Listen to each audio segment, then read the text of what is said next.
Macron said that we will increase pressure on Kremlin within days. Russia rejects 30-day ceasefire with Ukraine and how Europe and Ukraine fear Trump is looking for excuses to pull out of peace talks. The latest news next.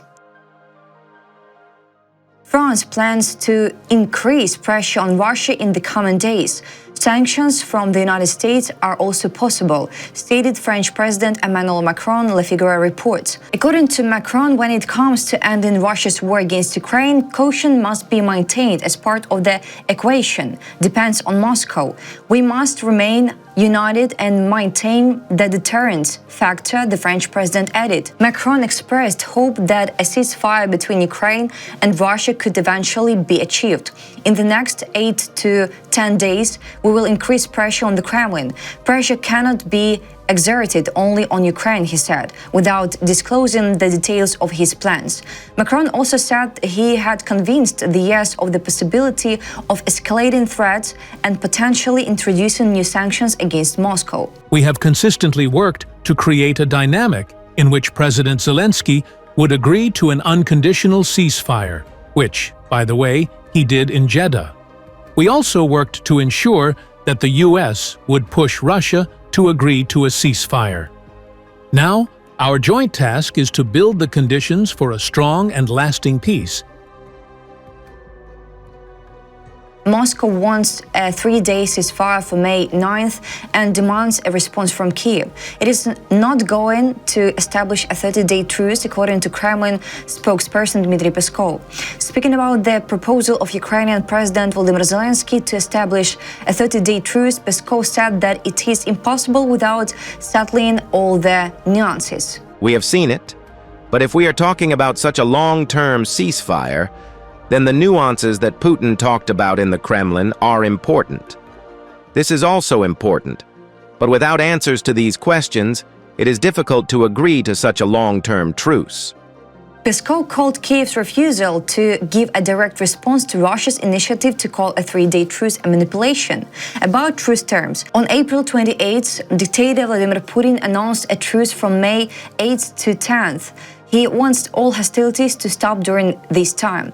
President of Ukraine, Volodymyr Zelenskyy, said that only a complete and unconditional ceasefire for at least 30 days can provide a basis for real diplomacy. Now there is yet another attempt at manipulation. For some reason, everyone is expected to wait until May 8th and only then ceasefire, to ensure silence for Putin during the parade. We value people's lives, not parades. That is why we believe the world sees that there is no reason to wait until May 8th. Fire must be ceased not for a few days, only to resume killing afterward. In addition, White House spokesperson Caroline Leavitt said that US President Donald Trump wants a permanent peace, not a truce for a few days.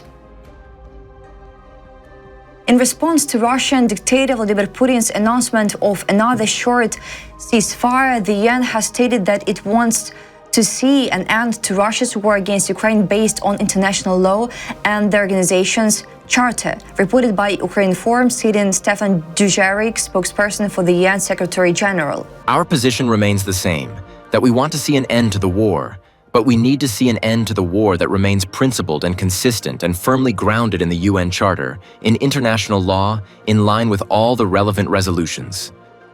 Dujarric emphasized that peace must be lasting and include the recognition of Ukrainian sovereignty and territorial integrity. He also added that the UN appreciates any efforts to resolve the war in Ukraine that are in line with our position, which has been stated many times. In response to a question regarding the participation of North Korean troops in Russia's war against Ukraine, which has been acknowledged by both the Russian Federation and North Korea, Dujarric responded briefly, "I think any internationalization of any conflict is not a move in the right direction."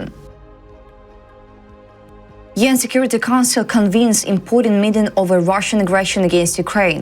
Ukrainian delegation calls for decisive international action and support amid escalating conflict, Ukrainian Foreign Ministry says. Today, the UN Security Council will hold a meeting dedicated to Russia's ongoing aggression against Ukraine and terror against the civilian population.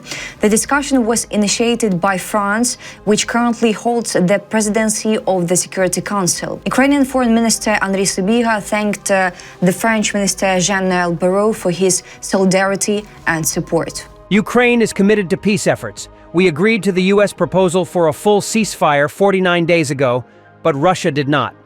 This is a clear indication of who is interested in peace and who wishes to continue the war.